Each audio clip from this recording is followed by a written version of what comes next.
We are so excited to be here with this film. A movie like this, it really does take a village to make it, and we have a lot of the villagers here. Thank you.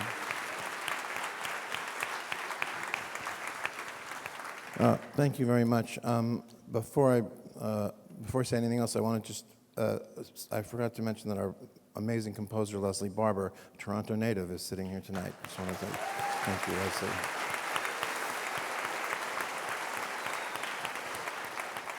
And can you please welcome the amazing cast and producers back just to say hello.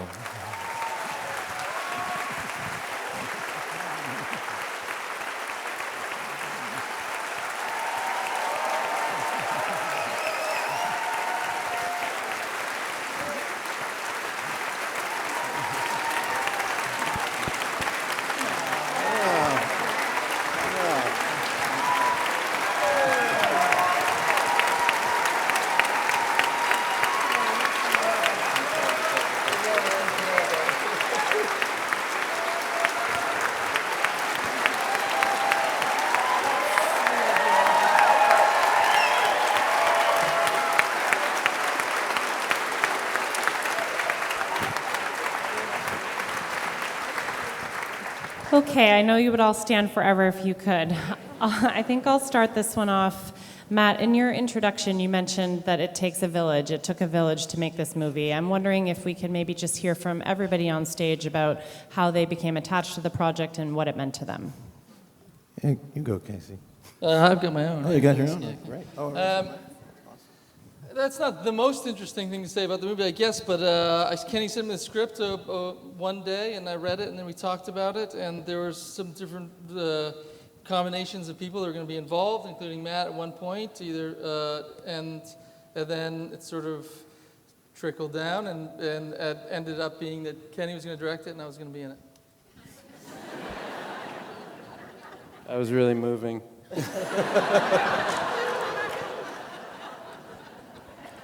Well, I already said my kind of idea. I'll pass it on to Michelle. Let me tell you about moving. When you want to work with Kenny for 12 years. And I've auditioned for Kenny before, never gotten the job. And this he didn't make me audition for. And so when he gave me the job, I cried. I cried And he too, asked me to actually. this nice restaurant that I'd never been to in Manhattan, and sat down, and I think I was the first one there, and now every time I go there, I'm like, this is me and Kenny's table. This is where I cried, and he was like, it's okay, Michelle, it's not that big of a part.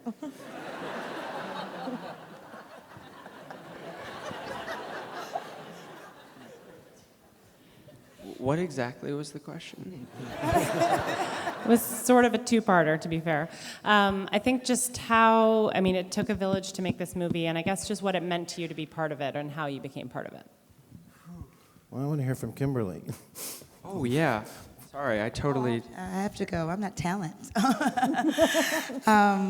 Well, for me, it was just the writing of Kenneth Lonergan, the talent of Casey Affleck, Lucas Hedges, and Michelle Williams that really drew me in, and it was lock, stock, and barrel. I couldn't be more grateful for a first project. So. Yeah, I auditioned 5 times for this part. And the night before, I went up to visit production to read with Casey and Anna and Kyle. And the night before, Kenny called me and said, look, man, if it doesn't go your way, totally fine. So I was sure I wasn't going to get it. But on the train ride home, he offered it to me, and I was with my dad, and it was it was one of the best moments of of my recent life.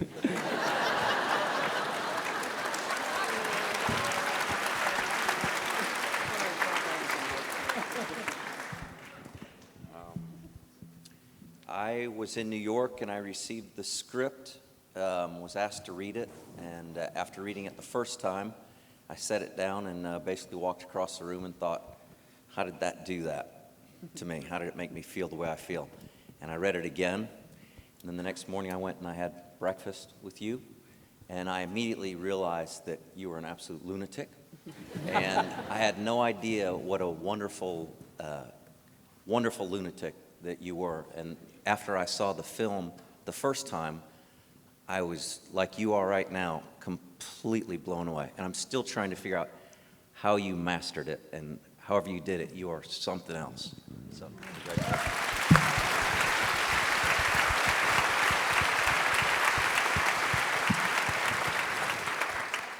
These are really good questions. It's a really good interview so far, I feel. Okay, do we have any questions in the audience? Right in front. The scene in the boat where Lee is with the character, it was the first time he smiles in the entire film, and then everything just went to hell right after that. What was sort of the thinking behind that? Because I thought, oh, things are going to go well, and then they didn't.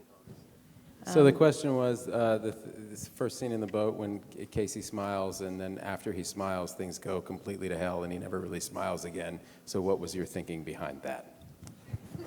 That's pretty much how it goes, isn't it? I mean,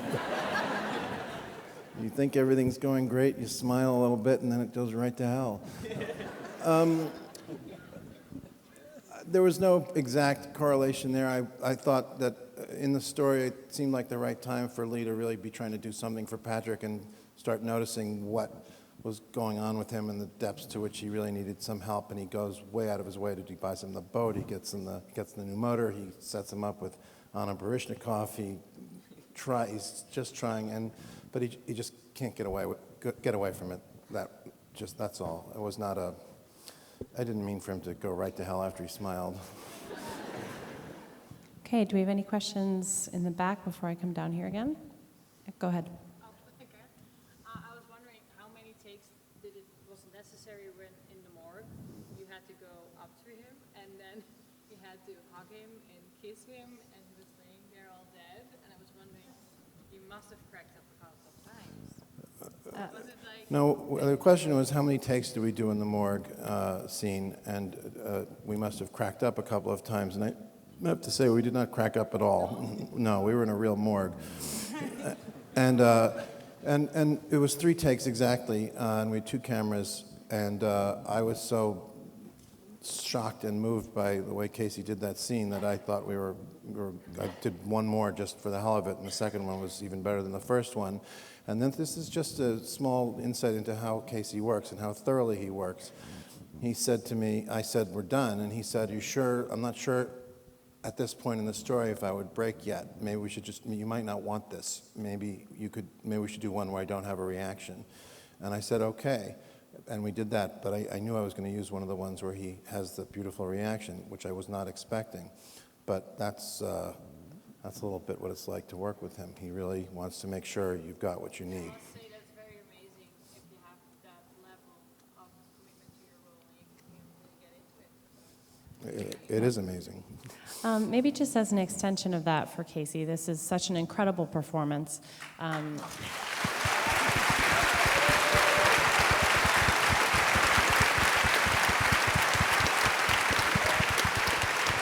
I'm wondering if maybe you could just expand on that and talk a bit about what this character meant to you and how you prepared for it. That's a hard question to answer in a short period of time. You keep critiquing her questions. What was the other thing I said? You were like, well, that might not be the best way to answer Well, this I one. didn't realize that there was room. I thought it was a technical thing about how I found the script, and then you guys went on to talk about how much you love Kenny, and I didn't get the opportunity. All right, cleared that up. The part meant, what it meant to me, I guess at the beginning was just that it was an unusually beautifully written piece of material, and that it was an opportunity to work with someone who I'd already worked with and knew was someone who I worked really well with and learned a lot from and would learn more from and enjoyed being with most of the time. And and who I love very much. And so that's what it first meant to me. And then over the course of doing it, I guess it was just an opportunity to try to push myself and sort of challenge myself to do things I hadn't done and rise to the occasion of, working with all of the people who Kenny had assembled and to the material and to the very, very insightful and helpful direction that he would give. So every day was a little bit of a challenge, and so that's sort of what it meant. And yeah, I guess that's what it meant. Okay, is there any other questions in the audience? Up there, no? Okay, front corner.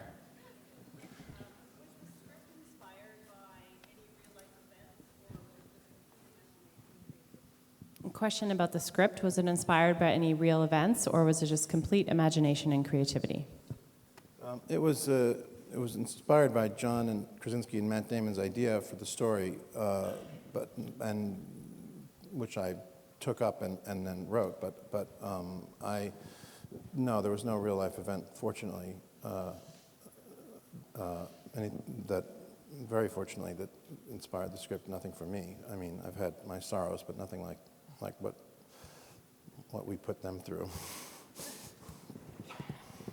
Matt, did you want to talk a little bit about the idea that inspired the script, as he referenced? No, I mean, what Kenny did was just so beyond. I mean, we had we had a meeting with him and pitched him this idea, and and then this script came back. And originally the plan was that I was going to direct it. This was something that was going to be the first thing that I directed, and then I got this script back from him, and I just called him right after I read it, and I was a mess, and I just said, there's nobody else on earth who can do this, and this is yours. This is a Kenny Lonergan movie, and so I was going to be in it at first, and we had it set up, and we were in pre-production, but I was doing The Martian, and our time got cut short, and we didn't want to half do it, and I had 2 years of work lined up that I'm almost done with now. So had I done the movie, it would have started next February, and Kenny was ready, and the movie was ready, and I had always said, because we had done his play in London, and we're all friends from that experience, and I've been right next to Casey while he's delivering Kenny Lonergan dialogue, and I know that he's uniquely equipped to do it, and I just, we said if we can get it set up, this is the one person that I'll give this role up to, because it was one of the best roles I've ever seen in my life, and we didn't know if we could get it set up. It was a really challenging movie, and that's where Kim came in, Kimberly Stewart, to have that, to understand what was great about it, but more, I mean, to put your money up for that movie is really tough in the marketplace today, and it came together, and that was that, and I'm just thrilled for these guys.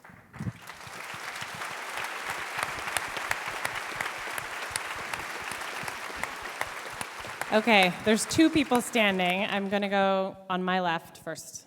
Go ahead. Why did you choose to end it the way you did? Oh, I guess that just felt right to me. I didn't think it felt unreal to have him come all the way. I didn't think he could stand to live in that town, and I didn't think he could stand by the end of the story to disconnect with his nephew. And I had the image came to me of them walking up the hill, throwing the ball back and forth, and then that felt really right to me. And then when we were in the editing room, we added on the last shot of them fishing together. And sometimes you just go with what feels right, and you hope it makes emotional sense and structural sense. Well, appropriately and sadly, that is going to be the end of the Q&A. That's all we have time for. But congratulations. Thank you so much for bringing the movie. Thank you all for coming.